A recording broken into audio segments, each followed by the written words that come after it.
एक समय की बात है, एक हरे भरे जंगल में ऑलिवर नाम का एक चतुर और बुद्धिमान उल्लू रहता था। ऑलिवर पूरे जंगल में अपनी बुद्धिमान सलाह और विचारशील स्वभाव के लिए जाना जाता था। हालांकि पास में ही फेलिक्स नाम का एक चालाक और लालची लोमड़ी रहता था। फेलिक्स हमेशा दूसरों की कीमत पर जल्दी अमीर बनने के अवसरों की तलाश में रहता था। वह अपने साथी जानवरों से चोरी करता था, जिससे जंगल में कलह और दुहक फैल जाता था। ऑलिवर की चेतावनियों के बावजूद फेलिक्स ने अपने स्वार्थी तरीकों को जारी रखा, यह विश्वास करते हुए कि धन ही खुशी का एकमात्र रास्ता था। एक दिन जंगल में एक दूर की गुफा के भीतर छिपे खजाने के बारे में अफवाह फैल गई। यह अफवाह फेलिक्स के कानों तक पहुंची और उसकी आंखें लालच से चमक उठीं।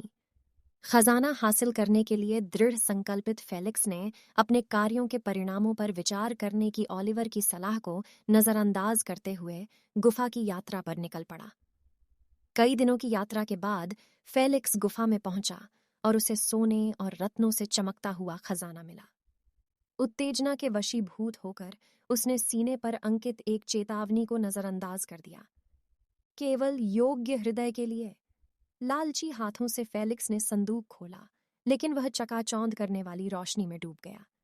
जब रोशनी कम हो गई तो उसने खुद को एक पत्थर की मूर्ति में तब्दील पाया, जो हमेशा के लिए लालच और अफसोस की अभिव्यक्ति में डूबा हुआ था।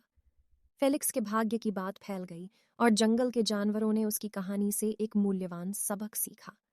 उन्होंने महसूस किया कि सच्ची खुशी लालच से अर्जित भौतिक संपत्ति से नहीं मिलती, बल्कि दयालु हृदय के साथ जीने, दूसरों की मदद करने और अपने आसपास की दुनिया की सुंदरता की सराहना करने से मिलती है। बुद्धिमान उल्लू ऑलिवर जंगल के जानवरों के साथ अपनी सलाह साझा करता रहा और उन्हें विचारशील और दयालु विकल्प चुनने के लिए मार्गदर्शन करता रहा। और उस दिन से जंगल सद्भाव में पनपने लगा। जानवरों को ज्ञान, दया और संतुष्टि से भरा जीवन जीने का महत्व समझ में आने लगा।